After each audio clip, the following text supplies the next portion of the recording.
హరే కృష్ణ అందరికీ స్వాగతం. మన శ్రీకృష్ణ కథాసుధలోకి కృష్ణుడు పుట్టాడు, నెమ్మది నెమ్మదిగా పెరుగుతున్నాడు. ఆయన అల్లరి పనులతో గోకులాన్ని అంతా ఆకట్టుకుంటున్నాడు. అమ్మ యశోద రోహిణి ఇద్దరు చాలా బిజీగా ఉన్నారు, ఇంటి పనులు చేసుకుంటూ వాళ్ళిద్దరిని కన్ను రెప్పగా చూసుకుంటూ ఉన్నారనమాట. పశుపక్షుల నుంచి, నిప్పు నుంచి, నీళ్ళ నుంచి, కత్తుల నుంచి, తర్వాత వచ్చేపోయే వాళ్ళతో వీళ్ళు పరుగు తీస్తూ ఉంటే వాళ్ళని పట్టుకురావడంతో ఉరుకుతూ కింద పడతారనేసి ఆవుల దగ్గరికి వెళ్ళి ఆడుకుంటూ ఉంటే వాళ్ళ తోకల్ని పట్టి పరిగెత్తుతూ ఉన్నారు, ఎక్కడ దెబ్బలు తగులుతాయి అని చెప్పేసి ఎంతోమందిని వాళ్ళకి కేర్ టేకర్స్ లాగా పెడుతున్నారు. పాపం వాళ్ళిద్దరు కన్నురెప్పగా చూసుకుంటున్నారు. అయినా కానీ వీళ్ళ అల్లరి ఏమీ ఆగట్లేదు. నెమ్మదిగా గడప వరకు వచ్చాడు, గడప దాటాడు. వాకిలి వరకు వచ్చాడు, వాకిలి దాటాడు. అందరి ఇళ్ళల్లోకి వెళ్ళి వెన్న దొంగతనం మొదలు పెట్టేశాడు. వెన్న దొంగతనం చేస్తూ ఉన్నాడు. అందరూ వచ్చి ఏదో ఒక కంప్లైంట్లు స్టార్ట్ అయ్యాయి. స్టార్ట్ అవుతుంటే ఇంత పనికి వచ్చావా అని చెప్పి అమ్మ ఏం చేసింది, నువ్వు ఇప్పుడు బౌండరీ వాళ్ళు దాటి వెళ్ళొద్దు, ఇక్కడే ఉండాలి అని చెప్పేసి అక్కడే ఆడుకోమంటే తిన్నగా ఆడుకోకుండా అక్కడ కూడా అల్లరి చేసి ఐశ్వర్యాన్ని చూయిద్దామనేసి ట్రై చేశాడు. కానీ అమ్మ ప్రేమ ముందు, అమ్మ వాత్సల్యం ముందు ఓడిపోయి అమ్మని లాస్ట్కి అమ్మ ప్రేమకి లొంగిపోయాడు. సో అక్కడి వరకు మనం చెప్పుకున్నాం. ఈరోజు ఇంకా అదే అల్లరి పనుల్లో ఒక భక్తురాల్ని ఉద్ధరిస్తున్నాడు అనమాట. ఆయన ఏ విధంగా ఉద్ధరిస్తున్నాడో తెలుసుకుందాం. ఆయన ఎప్పుడూ ఆయన యొక్క భక్తులని ఉద్ధరించడం కోసం సిద్ధంగా ఉంటాడనమాట. ఆయన నిస్వార్థమైన సేవకి ఆయన ఎప్పుడూ లొంగిపోతూ ఉంటాడు. భగవంతుడు భక్తులకి అమ్ముడుపోతాడనమాట. మనం భగవంతుడిని మనం కొనుక్కోవాలి అంటే ఏం చేసి కొనుక్కోవాలి అంటే భగవంతుడి యొక్క భక్తి చేసి ఆయనని కొనుక్కోవాలి. ఎప్పుడైతే భక్తి చేస్తామో అప్పుడు ముక్తి ఇంకా జ్ఞానం రెండు ఫ్రీగా వస్తాయన్నమాట. భక్తి చేస్తే చాలు, మనం ఏది కోరుకున్నా అది సిద్ధిస్తుంది. అందుకే ధ్రువ మహారాజుడు వాళ్ళ అమ్మ కూడా చెప్తుంది, చిన్న పిల్లోడు 5 సంవత్సరాలు అయినా కానీ అడవికి వెళ్తున్నాడు. దేనికోసం వెళ్తున్నాడు అంటే అర్థం కోసం. అర్థము అంటే తన తండ్రి కంటే తాత వాళ్ళ తండ్రి కంటే ఉత్తమమైన రాజ్యాన్ని ఆయన పొందడం కోసం వెళ్తున్నాడు అనమాట. అమ్మ ఏం చెప్తుంది, నీవు కోరుకున్నటువంటి నీ మనోభిష్టాన్ని తీర్చగలిగేవాడు ఒక్కడే, ఆ దేవాది దేవుడు. ఆయనను మాత్రమే నువ్వు శరణాగతి పొందు, అప్పుడు నీ యొక్క మనోభిష్టం సిద్ధించబడుతుంది అనేసి చెప్తుంది. అలానే నారదుల వారు కూడా కలిసి ఏం చెప్తారు, అవును, ఎప్పుడైతే నువ్వు భగవంతుడి యొక్క పాద పద్మాలు శరణాగతి పొందుతావో అప్పుడు నువ్వు అన్నింటినీ పొందుతావు. నువ్వు స్పెషల్గా దేనికోసం ప్రయత్నించాల్సిన అవసరం లేదు. నువ్వు ఎప్పుడైతే భక్తి చేస్తావో ముక్తి, సంపద, తర్వాత ధనము, ధాన్యము, ఫేమస్ అన్నీ కూడా వస్తాయి.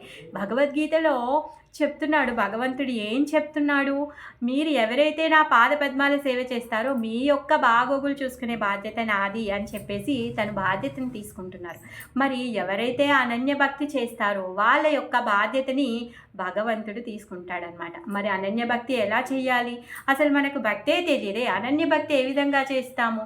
అందుకోసంగానే భగవంతుడు ఏం చేస్తూ ఉంటాడంటే మనలాంటి మూర్ఖుల కోసము ప్రభుపాదుల వంటి వారిని పంపిస్తూ ఉంటాడనమాట. ఎందుకు, మనము ఎప్పుడూ మూర్ఖంగానే ఉంటాము. మనము ఈ భౌతిక వాసనలో ఉన్నాం. ఈ భౌతిక వాసనలో నుంచి బయటకు వచ్చి భగవంతుడి యొక్క భక్తి చేయడం మనకు చాలా కష్టం. మనము భక్తి చాలా కష్టమని మనం అనుకుంటున్నాము.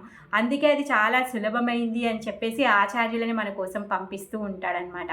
ఆచార్యులని పంపించి మనలో ఉన్నటువంటి శ్రద్ధని బయటికి తీసి ఆ శ్రద్ధని భగవంతుడి యొక్క భక్తిలో నియోగించే విధంగా మనకి ఆయన యొక్క కృపతో మనకు భగవంతుని ఇస్తాడనమాట. ఆ విధంగా ప్రభుపాదుల వారు మనకి ఈ దేవాది దేవుడికి ఏ విధంగా శరణాగతి పొందాలి, మనము మన యొక్క నిజమైన లక్ష్యం ఏంటి, మానవ జన్మ యొక్క లక్ష్యం ఏంటి అంట. మానవ జన్మకి ఒక స్పెషల్ క్వాలిటీ ఇచ్చాడు భగవంతుడు. ఏంటి అంటే విచక్షణ అనే క్వాలిటీ ఇచ్చాడు. 84 లక్షల జీవరాశులు ఉన్నాయి, ఎవరికి ఆ క్వాలిటీ లేదు, ఓన్లీ మనిషికి మాత్రమే ఉంది. మరి ఆ విచక్షణతో ఏం చేయాలి అంటే మానవ జన్మ భోగించడం కోసం కాదు, యోగా చేయడం కోసం. ఎప్పుడైతే మనం భగవంతుడి యొక్క భక్తి సాధన చేస్తామో అప్పుడు మనం ఈ జన్మ మృత్యు వ్యాధి నుంచి తప్పించుకోగలుగుతాం. ఫస్ట్ థింగ్, మనకి జన్మ మృత్యు వ్యాధి అంటే పెద్ద సమస్యలని మనం అనుకోవట్లేదు, మన నిజమైన సమస్యలవని మనం అనుకోవట్లేదు. అంటే మనం అంత అజ్ఞానంలో ఉన్నామన్నమాట. అందుకే ఆచార్యులను పంపించి మీకు నిజమైన ప్రాబ్లమ్స్ ఏంటి చెప్పి ఆ ప్రాబ్లమ్స్లో నుంచి ఎలా తప్పించుకోవాలి, వాటిని ఎలా దాటేసి వెళ్ళాలి, మరి దాటి వేయగలిగే శక్తిని కూడా ఇచ్చి బుద్ధిని ఇచ్చి మనకి దారిని చూపిస్తున్నాడు అనమాట. ఆ విధంగా ప్రభుపాదుల వారికి ప్రణామాలు చెప్తూ మనం ఈరోజు కృష్ణుడి యొక్క లీలలు మొదలుపెట్టుకుందాం. ఓం అజ్ఞానతిమిరాంధస్య జ్ఞానాంజనశలాకయా చక్షురున్మీలితం యేన తస్మై శ్రీ గురవే నమః. శ్రీచైతన్యమనోభీష్టం స్థాపితం యేన భూతలే స్వయం రూపా కదా మह्यं దదాతి స్వపదాంతికం. వందేహం శ్రీగురూన్ శ్రీయుతాపదకమలం శ్రీగురున్ వైష్ణవాంశ్చ శ్రీరూపం సాగ్రజాతం సగనా రఘునాథాన్వితం తం సజీవం సాద్వైతం సావధూతం పరిజనసహితం కృష్ణచైతన్యదేవం శ్రీరాధా కృష్ణపాదాన్ సహగనా లలిత శ్రీవిశాఖాన్వితాంశ్చ. హే కృష్ణ కరుణా సింధో దీనబంధో జగత్పతే గోపేశ గోపికా కాంత రాధాకాంత నమోస్తుతే. తప్తకాంచన గౌరాంగీ రాధే వృందావనేశ్వరి వృషభానుసుతే దేవి ప్రణమామి హరిప్రియే. వాంఛాకల్పతరుభ్యశ్చ కృపా సింధుభ్య ఏవ చ పతితానాం పావనేభ్యో వైష్ణవేభ్యో నమో నమః. నమో విష్ణుపాదాయ కృష్ణప్రేష్ఠాయ భూతలే శ్రీమతే భక్తివేదాంత స్వామిన్నితి నామినే. నమస్తే సారస్వతే దేవే గౌరవాణి ప్రచారిణే నిర్విశేష శూన్యవాది పాశ్చాత్యదేశతారిణే. శ్రీకృష్ణ చైతన్య ప్రభు నిత్యానంద శ్రీ అద్వైత గదాధర శ్రీవాసాది గౌరభక్త బృంద.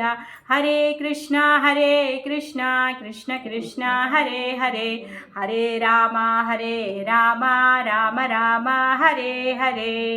మూకం కరోతి వాచాలం పంగుం లంగాయతే గిరిం యత్కృపాతమహం వందే శ్రీగురుం దీనతారిణం. శీల ప్రభుపాద్ కీ జై, శీల గురుదేవ్ కీ జై. అల్లరి పనులు చేస్తూ చేస్తూ భక్తులను కూడా ఉద్ధరించడం, భక్తులని తరింపచేయడం కూడా భగవంతుడి యొక్క లీలల్లో భాగం. అసలు భగవంతుడు వస్తున్నాడే ఎందుకు? భక్తులని రమింపచేయడం కోసమే ఆయన రమ్యమైన లీలలు చేస్తున్నాడు. ఆ విధంగా రోజు అద్భుతమైన లీలలు చేస్తూనే ఉంటాడు. నందమహారాజ్ని అద్భుతంగా ఆశ్చర్యచకితం చేస్తూనే ఉంటాడు. యశోదమ్మని పులకరింప చేస్తూనే ఉంటాడు. రోహిణమ్మని కూడా ఆశ్చర్యపరుస్తూనే ఉంటాడు. తన తోటితో ఉన్న బాలులందరికీ కూడా ఆయన స్నేహాన్ని పంచుతూనే ఉంటాడు. ఆ విధంగా ఆయన ఎంత బిజీగా ఉన్నాడు అంటే ఆయన లీలలు చేయడంలో చాలా బిజీగా ఉన్నాడనమాట. ఒకరోజు ఏమవుతుంది అంటే అసలు కృష్ణుడు ఆయన యొక్క అందాన్ని చూసి ఆయనే మురిసిపోతున్నాడు. ఎందుకు? ఆ నందమహారాజు యొక్క ప్రతి గోడ కానీ అరుగు కానీ అన్నిట్లో కూడా రత్నాలు మణులు మాణిక్యాలన్నీ పూడ్చబడి ఉన్నాయి. ఒక రోజంట తన బొమ్మను తనే చూసుకుంటూ అలానే నించొని ఉండిపోయాడంట. అసలు కృష్ణుడు ఏం చేస్తున్నాడా అని చెప్పి అందరూ కృష్ణుని చూస్తున్నారంట. చూస్తూ ఉంటే కృష్ణుడు ఆయన అందానికి ఆయనే మురిసిపోయి అసలు ఆయన ఎవరా అన్నట్టుగా చూస్తున్నాడు అనమాట. ఆ విధంగా తన అందానికి తనే మురిసిపోయాడు కాబట్టే ఆ భావంతోనే తను చైతన్య మహాప్రభు రూపంలో వచ్చారు. ఆ చైతన్య మహాప్రభు రూపంలో వచ్చి మన మీద కరుణతో, మనము కలియుగంలో ఉన్నాం, మనకు అసలు అర్హతే లేదు, మనం యజ్ఞం చేయలేము, యాగం చేయలేము, తపస్సు చేయలేము, విగ్రహారాధన చేయలేము, మన దగ్గర ప్యూరిటీయే లేదు. కలియుగం అంటేనే కలహయుగం, కల్తీ యుగం. ఎక్కడ చూసినా కల్తీయే ఉంటుంది. అందుకే మనలాంటి కల్మషులకి ఎన్ని కల్మషాలంటే మనకున్నవి, మనని పునీతులను చేయడం కోసం కానీ సాక్షాత్ దేవదేవుడు చైతన్య మహాప్రభు రూపంలో వచ్చి మనకి హరే కృష్ణ మహామంత్రాన్ని ఇచ్చాడనమాట. మరి మనకిచ్చిన క్వాలిటీ ఏంటి? విచక్షణ. ఆ విచక్షణతో మనం భగవద్ధామానికి వెళ్ళాలి. మరి ఈ భగవద్ధామానికి వెళ్ళడానికి ఆసరా ఊత అన్నీ ఏంటి? ఈ హరే కృష్ణ మహామంత్రమే. అందుకే మనం రోజు హరే కృష్ణ మహామంత్ర జపం చేయాలి, భగవంతుడి కథాశ్రవణం చేయాలి, భగవద్గీతని భాగవతాలని చదువుకోవాలన్నమాట. అక్కడే గోకులంకి మథురాకి దగ్గరలో ఒక ట్రైబల్ ఏరియా ఉంటుందన్నమాట. దళితులు ఉండేటటువంటి ప్రాంతం ఉంటుంది. ఆ ప్రాంతంలో ఒక ఆవిడ ఉంటుంది. ఆవిడ ముసలావిడ. తనకి ఇంట్లో ఎవరూ లేరు, ఒక్కతే ఉంటుందన్నమాట. Single lady. మరి ఎందుకలా అంటే తనకి పాపం చిన్నగా ఉన్నప్పుడే వాళ్ళ అమ్మ నాన్న పెళ్లి చేశారు. పెళ్లి చేశాక భర్త చనిపోయాడు. ఇంకా తనకి ఎవరు లేరనమాట. తను అలానే ఒక్కతే అలా పెరుగుతూ ఉంది. తను ఇప్పుడు చాలా పెద్ద వయస్సు అయిపోయింది. ముసలావిడ అనమాట. తను ఏం చేస్తుంది ఇప్పుడు ఒక్కరున్నా ఇద్దరున్నా వాళ్ళ పొట్టనైతే పోషించుకోవాలి కదా. పోషించుకోవాలి అంటే కష్టపడాలి. మరి పొట్టలో తిండి పెట్టకపోతే శరీరం నడవదాయే.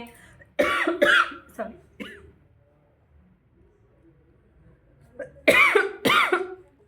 ఆ విధంగా తనని తను పోషించుకోవడం కోసం గాను తను ఏం చేస్తుంది అంటే తను చాలా ఎక్స్పర్ట్ అనమాట. ఏ విషయంలో ఎక్స్పర్ట్ అంటే తను మంచి మంచి పళ్ళని ఏరగలుగుతుంది. అడవిలోకి వెళ్ళి ఔషధభరితమైన పండ్లని తను తీసుకొని రాగలుగుతుంది అనమాట. కొంచెం ముసలావిడ అయిపోయింది. మరి రోజు వెళ్ళి పొద్దున్న నుంచి సాయంత్రం వరకు వెళ్ళి పాపం ఏంటి అంటే ఈ దళితులందరికీ వీళ్ళు పక్షులు లాంటి వాళ్ళు అనమాట. ఈరోజు దానా దొరికితే తినేసి గూడికి వెళ్ళి పడుకోవడం అలాంటి వాళ్ళు అనమాట. వీళ్ళకి ఈ రోజుకి తిండి ఉందనుకోండి, వాళ్ళు రేపటి కోసం ఆలోచించరు. ఆ రోజు అంతే, ఇంకా పని ఆపేస్తారు. ఈరోజు తినడానికి ఉంది, ఒకవేళ రేపటి లేదు ఎల్లుండికి లేదు అంటే ఆ రోజు వెళ్ళి పని చేయరనమాట. వాళ్ళ దగ్గర తిండి లేనప్పుడే వాళ్ళు పని చేస్తారనమాట. ఈ పక్షులు ఏ విధంగా అయితే, పశువులు ఏ విధంగా అయితే బ్రతుకుతూ ఉంటాయో వాటికేమీ కోశాగారం ఏమీ ఉండదు. వాళ్ళ దగ్గర ఏమీ స్టోరేజ్ సిస్టమ్ ఉండదు. వాళ్ళకి ఆ రోజు దొరికింది ఆ రోజు తిని పడుకుంటారు. అదేవిధంగా ఈ దళితులు కూడా అలానే ఉన్నారనమాట. ఆ ముసలావిడ కూడా పాపం తినడానికి తిండి లేదు, 2 రోజుల నుంచి తిండి లేదు. సరే అని చెప్పేసి అడవికి వెళ్తుంది పండ్లని కలెక్ట్ చేసుకోవడానికి. ఇంకా వాళ్ళ ఊర్లో ఉన్న వాళ్ళకి కూడా అసలు ఏ పండు తింటే ఏమవుతుంది, ఏ ఔషధం వస్తుంది, ఎలాంటి పండు కోస్తే అది తీయగా ఉంటుంది, ఎలాంటి పండు కోస్తే అది పుల్లగా ఉంటుంది, మక్కిన పండు ఏంటి, అసలు మక్కంది ఏంటి, అవన్నీ తను చాలా ఎక్స్పర్ట్ అనమాట. అక్కడ వాళ్ళ పిల్లలందరికీ కూడా తను ట్రైనింగ్ ఇచ్చేదనమాట. తను ఏం చేస్తుంది అంటే రోజు వెళ్ళి ఒకరోజు వెళ్ళి పాపం పొదల్లోకి, తర్వాత తీగల్లోకి అలా వెళ్ళి ముసలిది అయిపోయిందిగా పాపం. ముందులాగా ఎక్కడంటే అక్కడ ఎక్కేసి తెంచడం కష్టం కదా. ఆ విధంగా బుట్ట పళ్ళు కలెక్ట్ చేయడానికి ఆమెకు ఒక 2 రోజులు పట్టిందనమాట. 2 రోజులు పట్టింది పాపం. 2 రోజుల నుంచి ఆమెకి ఏమీ తిండి లేదు, పస్తుగానే ఉందన్నమాట. ఇంకా మరి ఆ బుట్టంతా నిండిన తర్వాత వెళ్ళి మథురాకి వెళ్ళి అమ్ముకుందాము అనేసి అనుకుంటుందన్నమాట. బుట్ట తీసుకొని బయలుదేరిన తర్వాత మథురాకి వెళ్దాము అని చెప్పేసి అనుకొని పొలిమేరలో నించొని, అవునులే ఇప్పుడు మథురాకి వెళ్ళి ఏం చేస్తాను. అప్పుడంటే అక్రూరుడు రాజుగా ఉండే ఆయన రాజ్యంలో చాలా చాలా మంచి మనస్సులు, మంచి వ్యక్తిత్వం కలిగిన వాళ్ళందరూ ఉండేవాళ్ళు. ఇప్పుడేమో ఈ దుష్టబుద్ధి కలిగిన కంసుడు వచ్చేసాడు. వీడి వల్ల ఎవరైతే రాజ్యంలో మంచి వాళ్ళు ఎవరైతే ఉన్నారో, ధర్మాత్ములు ఎవరైతే ఉన్నారో వాళ్ళందరూ కూడా వాళ్ళ ఇళ్ళని వాకిళ్ళని అన్నింటినీ వదిలేసి పలాయనం చిత్తగిచ్చేసి వాళ్ళు ఎక్కడో తలదాచుకున్నారు అనేసి తను బాధపడుతుంది అనమాట. ఎందుకు అంటే అప్పుడు ఎప్పుడైతే అక్రూరుడు రాజుగా ఉన్నప్పుడు తను వెళ్ళి పళ్ళు అమ్ముకునేదో అప్పుడు చాలా ఒక గంటలో తన బిజినెస్ అయిపోయేదన్నమాట. అన్ని బుట్టంతా ఖాళీ చేసుకొని వచ్చేది. ఒక వారం రోజులు, మళ్ళీ ఒక 15 రోజులు, ఎంత ధనం వస్తే అంత, ఎన్ని రోజులు తినగలిగితే అన్ని రోజులు మళ్ళీ పని చేయకుండా దొరికిన దాంట్లో తినేసి తను సంతృప్తిగా ఉండేదన్నమాట. మళ్ళీ తర్వాత ఎప్పుడైతే తర్వాత వెళ్తే ఇప్పుడు అందరూ ఎవరున్నారు అంటే అంత దుష్ట చతుష్టయాలే ఉన్నారు. వాళ్ళు ఏం చేస్తారు అంటే పళ్ళు కొంటారా అంటే కొనరు. మళ్ళీ పళ్ళామని పిలుస్తారు, పిలిచి ఇది బాగుందా అని చెప్పి తీసుకొని టేస్ట్ చేస్తారు, సగం తింటారు, విసిరేస్తారు. ఒక్కరు ఒక పైస ఇవ్వరు. కొంటామంటారు, కొనరు, డబ్బులు ఇవ్వరు. పోనీ పండ్లన్న మిగులుతాయా అంటే పండ్లు మిగిలవు. ఆ విధంగా పండ్లనన్నింటినీ దోచేస్తారనమాట. మరి ఇంకా నేను అక్కడ వెళ్ళినా కూడా నాకు ఏమీ లాభం లేదు, నాకు ధనము రాదు. మరి నేను ఇలాంటి పరిస్థితుల్లో ఇప్పుడు మథురాకి వెళ్తే కూడా నాకు వచ్చే ఏమీ లేదు కదా అని చెప్పేసి తను నిరాశ చెందుతుందన్నమాట. మళ్ళీ ఇంతలోకే అయితే యమునకి అవతలి వైపు గోకులం ఉంది. గోకులంలో ఉన్న వాళ్ళందరంట చాలా మంచి వాళ్ళు, మంచి మనస్సు కలిగిన వాళ్ళు. వాళ్ళకి చాలా పాలు పెరుగు వెన్న ఉంటుంది, ధనవంతులు. వాళ్ళ ఎదుటి మనిషిని అసలు వాళ్ళు పండ్లంటే కూడా వాళ్ళకి తెలిసే ఉంటుంది. మరి అలా పండ్ల విలువ తెలిసిన వాళ్ళకే నేను పండ్లు వెళ్ళి అమ్ముకుంటాను అని చెప్పేసి తను ఏమనుకుంటుంది అంటే ఆ రోజు యమునాని క్రాస్ చేసి గోకులానికి వెళ్ళడానికి వస్తుందన్నమాట. ముసలావిడ తల మీద బుట్ట పెట్టుకొని యమునాని పార్ చేసి వెళ్ళాలి. యమునాని దాటి వెళ్తుంది. అప్పుడేమి వంతెన లేదు, ఏమీ లేదు. యమునాలో అలా అని చెప్పి చాలా గొప్పగా అంటే హైట్ వరకు నీళ్ళు ఏం లేవు. నడిచి వెళ్తే ఆల్మోస్ట్ ఒక నడుము వరకు నీళ్ళు వచ్చేవన్నమాట. తను ఆ విధంగా బుట్టను తల మీద పెట్టుకొని నెమ్మదిగా పొద్దున బయలుదేరింది. 7ంటికి కానీ బయలుదేరింది. ఆ యమునాని దాటేసి గోకులంలోనికి ప్రవేశించడానికి ఒక 9 అయ్యింది. పాపం 2 రోజుల నుంచి తిండి లేదు, డొక్క లోపలికి వెళ్ళిపోయింది. చీర కూడా తడిచిపోయింది, నడుము వరకు పచ్చిగా అయిపోయింది. ఇంకా పచ్చి బట్టలతోనే తను నెమ్మదిగా అడుగు వేసుకుంటూ ఫల్లేలో మీఠా ఫల్లేలో తాజా ఫల్లేలో అని చెప్పేసి అరుస్తూ ఫల్లేలో కొయ్యి ఫల్లేలో అని పిలుస్తూ తను బయలుదేరింది అనమాట. 9 ఆ ప్రాంతంకి వెళ్ళింది. ఆ ఊర్లోకి వచ్చేసరికి 9:30 అయింది. 9:30 అయ్యేసరికి ఈ గోపులందరూ కూడా ఆవులను తీసుకొని వాళ్ళు అడవికి వెళ్ళిపోయారు. ఓన్లీ గోపీసే ఉన్నారు. వీళ్ళందరూ కూడా ఇంటి పనిలో బిజీగా ఉన్నారు. అందరు చిన్నపిల్లలు, దూడలు, తర్వాత ఇంటి పని, వెన్న చిలకడం, పెరుగు తోడు పెట్టడము, తర్వాత వంటిల్లో సాఫ్ ఇందులోనే చాలా బిజీగా ఉన్నారు. ఇంకా ఆ గోకులంలో తిరుగుతూ అరుస్తూ తిరుగుతూ ఉందన్నమాట. 12 అయింది. పల్లెలో అంటే ఎవరు పలికే వాళ్ళు లేరు, తొంగి చూసేవాళ్ళు లేరు. బాగా అలసిపోయింది. సూర్యుడు నెత్తి మీదకి వచ్చేసాడు. పాపం తనకి ఆకలేస్తుంది. ఏం చెయ్యాలో తెలియట్లేదు, తోయట్లేదు. ఏం చేస్తుంది అంటే అక్కడ ఒక చెట్టు దగ్గర కూలబడుతుంది అనమాట. కూలబడి అటు సైడ్ తల తిప్పి చూస్తుంది అనమాట. తిప్పి చూస్తే ఆ గోకులంలో ఉన్న చెట్లన్నీ ఎలా ఉన్నాయి అంటే చాలా పుష్పభరితంగా, చాలా ఫలభరితంగా ఉన్నాయన్నమాట. ఎన్ని పండ్లు ఉన్నాయి అంటే ఆ పండ్లు తినేవాడు లేడు. ఆ పండ్లన్నీ పండిపోయి కింద పడి రాలిపోయి ఉన్నాయి. అన్ని పండ్లు ఉన్నాయి. అంటే అంత సమృద్ధి ఉంది అక్కడ. ఎక్కడైతే దేవాది దేవుడు ఉంటాడో అక్కడ లక్ష్మి తాండవం చేస్తుంది. సహస్రలక్ష్మిలు ఆయన సేవలో ఉంటాడు. సహస్రలక్ష్మిలో ఆయన సేవలో ఉంటాడంటే అక్కడ ఏమైనా కొరత ఉంటుందా? ఏమీ కొరత ఉండదు కదా. పాపం తను ఏమనుకుంది, పళ్ళు అమ్ముకొని డబ్బులు సంపాదించుకుందామని అనుకుంది. వచ్చేసింది. చూసి నిరాశ చెందుతుందంట. అయ్యో, వీళ్ళ దగ్గర ఉన్న పండ్లే వీళ్ళు తినట్లేరు, అలా నేల రాలి పడిపోయాయి, వాళ్ళు ఇప్పుడు నా దగ్గర ఏం పండ్లను కొంటారు అని చెప్పేసి పాపం చాలా నిరాశపడింది. మధ్యాహ్నం అయిపోయింది, ఆకలేస్తుంది, ఏం చేయాలో తెలియట్లేదు. యమునా దాటేసింది, చాలా దూరం తిరిగింది. ఆ సందుల్లో గొంతుల్లో అంతా తిరిగేసింది. అక్కడ కూర్చుందనమాట. నిరాశపడి తల కిందికి వేసుకొని అలానే కూర్చుంటే అక్కడి నుంచి దారిలో ఒక సాధు బాబా వెళ్తున్నాడు అనమాట. క్యావా బుడ్డి, ఇంత ఎందుకు బాధపడుతున్నావు? అక్కడికి వెళ్ళు, నందభవనం దగ్గరికి వెళ్ళి, అప్పుడు నీ బాధలన్నీ పోతాయి అనేసి అంటాడనమాట. అయితే తనకి కోపం వస్తుంది. కాకపోతే తలెత్తి చూస్తే అయ్యో బాబాజీయా అని చెప్పేసి బాబాకి నమస్కారం చెప్పి మొక్కేసి అప్పుడు ఏమనుకుంటుంది అంటే, సరేలే, నా అదృష్టం ఎలా ఉందో, నాకు తిండి రాసిందో లేదో, ఈ పళ్ళు అమ్ముతానో లేదో, ఏం చేస్తానో ఏమో, సరే పెద్ద ఆయన చెప్తున్నాడుగా, బాబా చెప్తున్నాడు కదా, అందుకే నేను నందభవనం దగ్గరికి వెళ్తాను అని చెప్పేసి డిసైడ్ చేసుకున్నమాట. నిశ్చయించుకొని తన నందభవనం సైడ్ వెళ్తుందనమాట. వెళ్తూ ఉంటే పాపం తను తిరిగి గోకులం అంతా తిరుగుతూ వస్తుంది కదా. ఇంకప్పటికి మధ్యాహ్నం అయిపోయింది, ఆకలేస్తుంది. పల్లెలో అని మాట కూడా గొంతులో నుంచి రావట్లేదు. గొంతు కూరుకొని పోయింది అనమాట. ఆ మాట కూడా రావట్లేదు పిలవడానికి. ఆ విధంగా తను సైలెంట్గా బుట్ట తల మీద పెట్టుకొని పోతుందన్నమాట. నందమహారాజ్ ఇల్లు ఎక్కడుంది అనుకుంటూ చూసుకుంటూ వెళ్తుందన్నమాట. నందభవనం ఎంత పెద్దగా ఉంది అంటే ఆయన వాకిలి ఎంత పెద్దది, ఆయన పెరట్ ఎంత పెద్దది, ఆ వాకిలి, తర్వాత ఆయన ముంగుళ్ళు ఎంత పెద్దది. ఇంకా ఆమె ఆ వీధి చివరికి వచ్చిన తర్వాత ఆయన భవనాన్ని చూసి ఆమె అర్థం చేసుకుంటుంది అనమాట. ఇది నందమహారాజు యొక్క భవనమే అయి ఉంటుంది, రాజభవనమే అనేసి అనుకొని తను ఏం చేస్తుంది అంటే ఆ వీధి చివరిలో అక్కడ బయట నించొని మీఠా ఫల్లేలో కొయ్యి ఫల్లేలో అనేసి అంటుందన్నమాట. అలా అనగానే చూస్తే ఎవరూ లేరు. అసలు బయటికి తొంగి చూసేవాడే లేరు. ఎంత పెద్ద వాకిలి, అక్కడి నించొని చూస్తుంది. ఎవరైనా వచ్చి చూస్తారేమో, తొంగి చూస్తారేమో, పళ్ళు కావాలి అనేసి అడుగుతారేమో అని పాపం వెయిట్ చేస్తుంది అనమాట. అనుకుంటుంది, అయ్యా సాధు చెప్పాడని నేను ఇక్కడికి వచ్చాను. నాకు తిండి లేదు, ఆకలేస్తుంది. అసలు ఈ పళ్ళు కొనేవాడు ఇక్కడ ఉన్నాడా?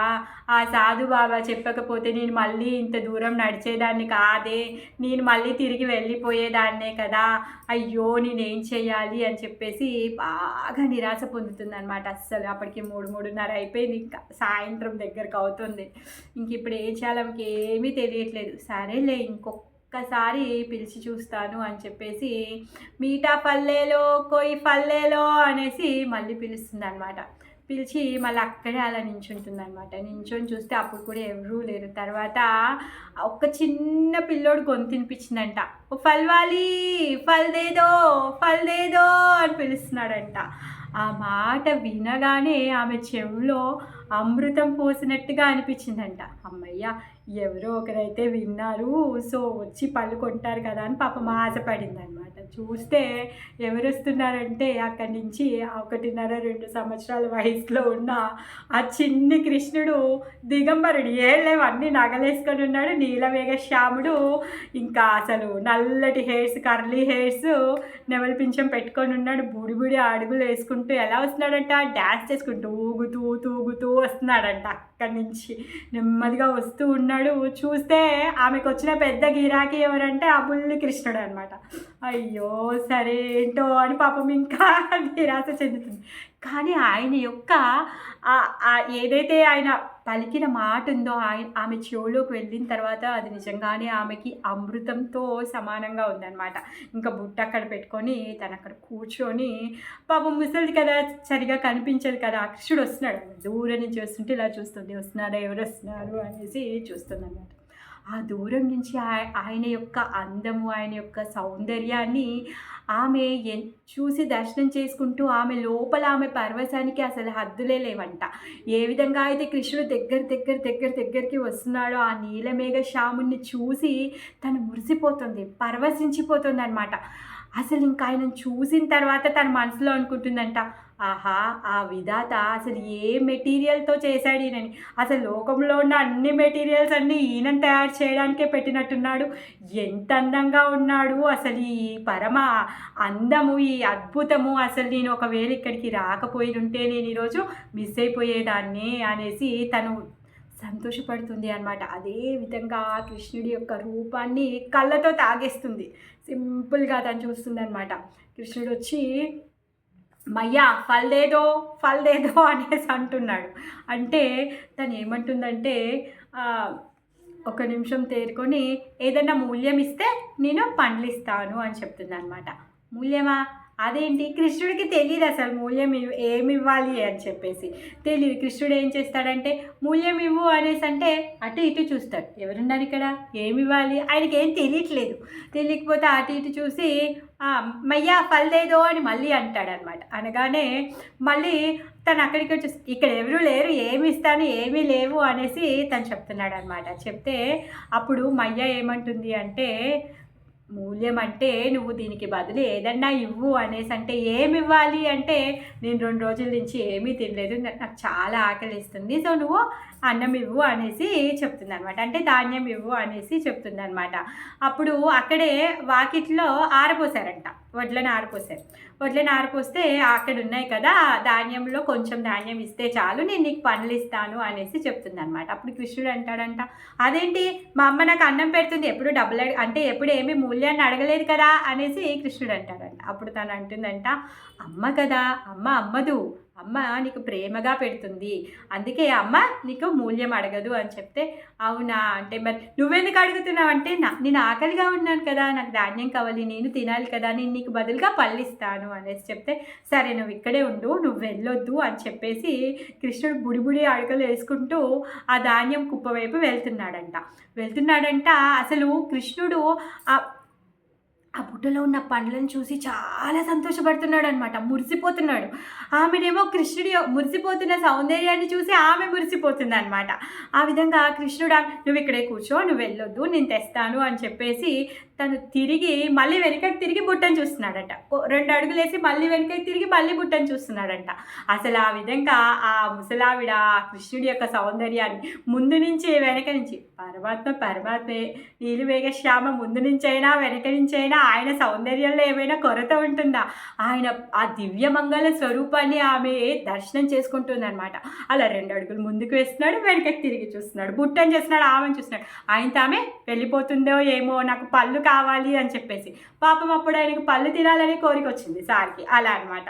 ఆ విధంగా ముందుకు వెళ్తున్నాడు, మళ్ళీ వెనకకి తిరిగి చూస్తున్నాడు, ముందుకు వెళ్తాడు, మళ్ళీ వెనకకి తిరిగి చూస్తున్నాడు.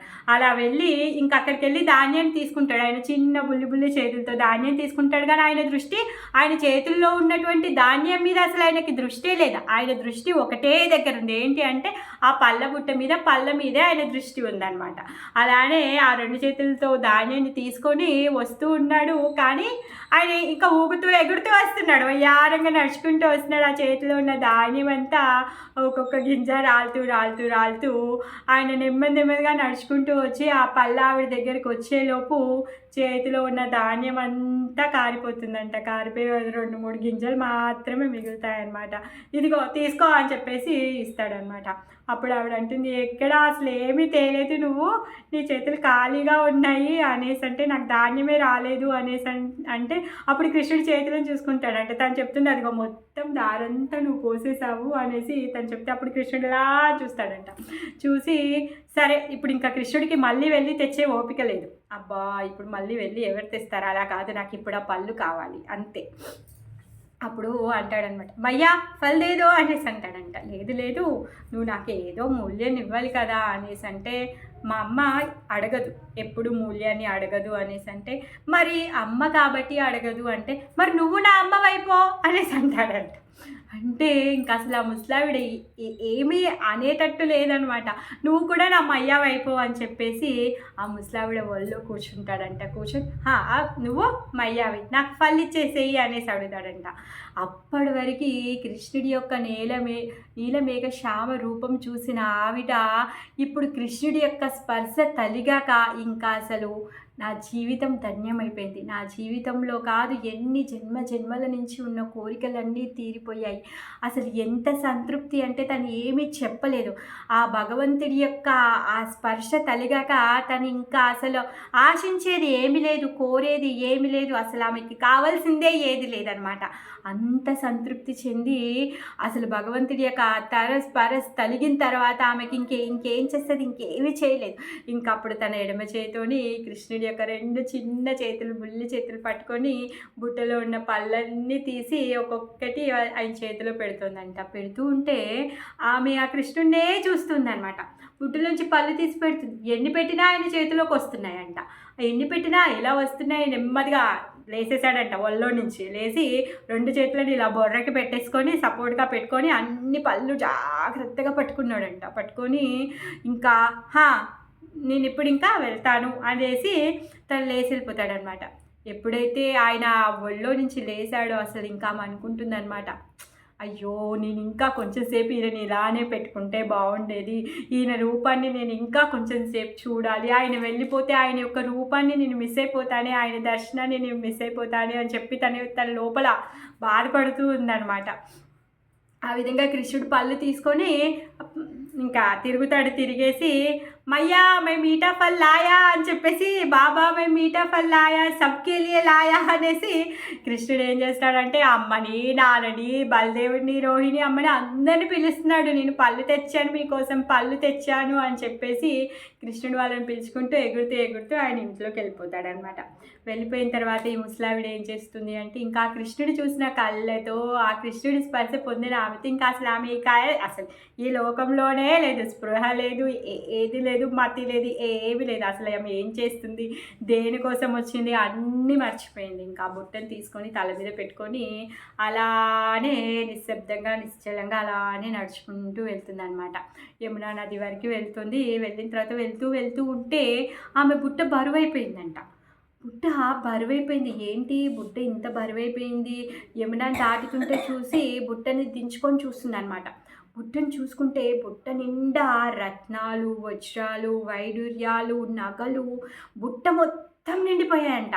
బుట్ట అంతా నిండిపోతే అవి చూస్తే కూడా ఆమెకేమీ ఆనందం కలగట్లేదు. ఎందుకంటే సాక్షాత్ దేవదేవుడైన శ్రీకృష్ణుడి యొక్క రూప దర్శనం ఆమెకయ్యింది.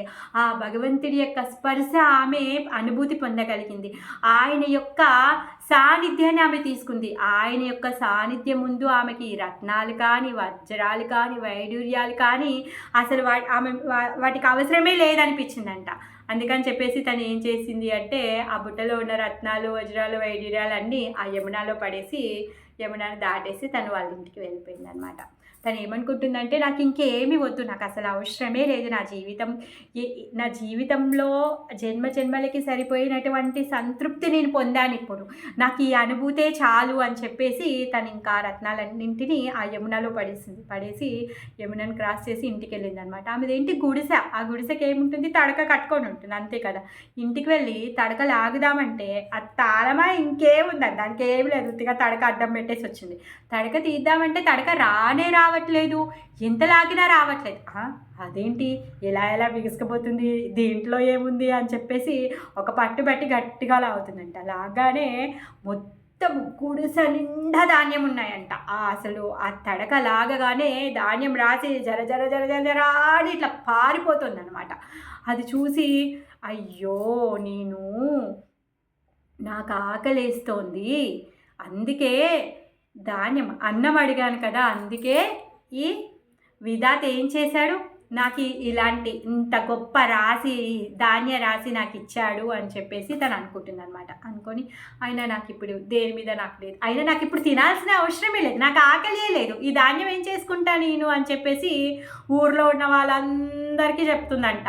ఫ్రీ ఫ్రీ ఫ్రీ ధాన్యం ఉంది, ఎంత కావాలంటే అంత తీసుకెళ్ళండి అని చెప్పేసి ఫ్రీ అనేసి అందరికీ చెప్తుందంట. అప్పుడు ఊర్లో ఉన్న వాళ్ళందరూ వస్తారనమాట. వచ్చి వాళ్ళకి దొరికినంత తీసుకుంటారు. సంచడు, బుట్టడు, బకెటడు, మగ్గు, చెంబు ఏది దొరికితే దాంట్లో ఆ ధాన్యం అంతా నింపుకొని వాళ్ళు వెళ్తారనమాట.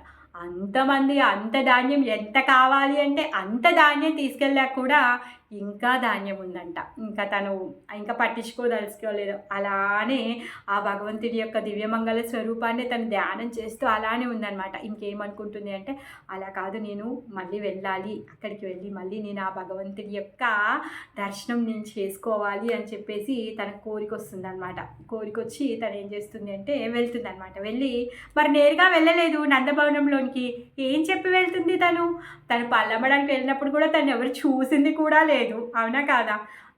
మొత్తం గోకులంలో చూసింది ఇద్దరే, ఆ సాధు బాబా ఇంకా కృష్ణ, అంతే, ఎవరు చూడలేదు. మరి ఇప్పుడు ఎలా వెళ్తుంది, మరి అన్నోన్ పర్సన్ ఎవరు రాణిస్తారు. అందుకని చెప్పేసి తను ఎప్పుడు ఆ నందభవనము బయటే నించొని అక్కడే దాక్కొని తను ఏం చేసేది అంటే కృష్ణుడు ఎప్పుడైనా బయటకు వస్తాడేమో, ఆయన దివ్యమంగళ స్వరూపాన్ని దర్శనం చేసుకుంటాను అని చెప్పేసి అలా దాక్కొని ఉండి తను వెయిట్ చేస్తూ ఉండేదన్నమాట. అప్పుడప్పుడు అలా వచ్చి కృష్ణుడు దర్శనం ఇచ్చేసి వెళ్తే మళ్ళీ భగవంతుడి యొక్క దర్శనం తను సంతృప్తి చెందగానే కృష్ణుడి యొక్క దర్శనం చేసుకొని మళ్ళీ తను ఇంటికి వెళ్ళిపోయాడు అనమాట. ఆ విధంగా మధ్యలో అప్పుడప్పుడు అలా వచ్చేదన్నమాట. అయితే ఒకరోజు వచ్చి ఇలానే ఆ గోడ వెనుక నించొని వింటుందన్నమాట. వింటే అప్పుడు యశోదమ్మ మాటలు బయటికి వినిపించాయంట.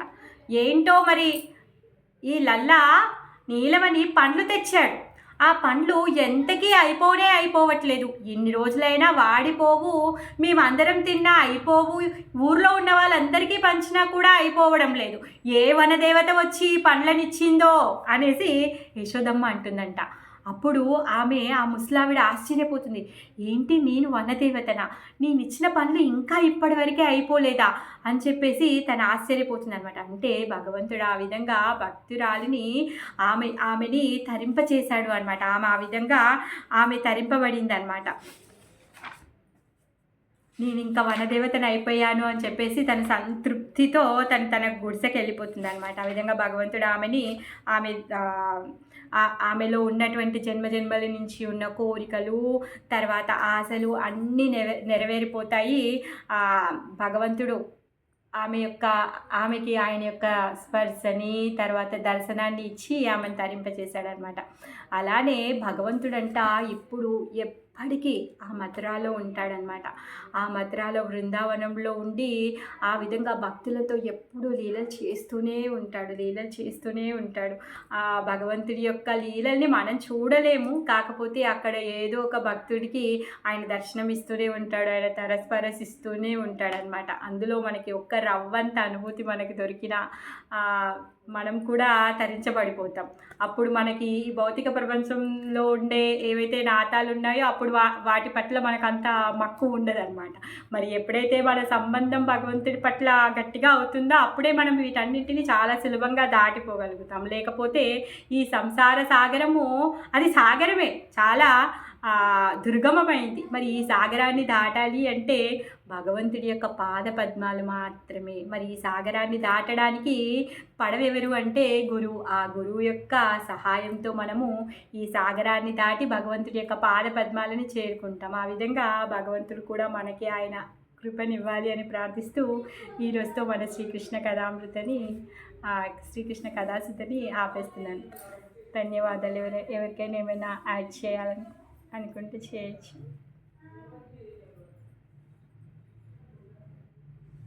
ఎవరు అడగయ్యాల ఇంటి అంతేమో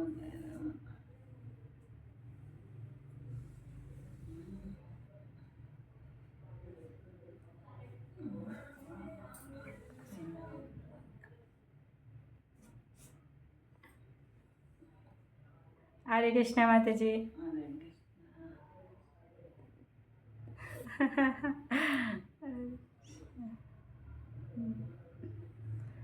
హరే కృష్ణ మాతాజీ.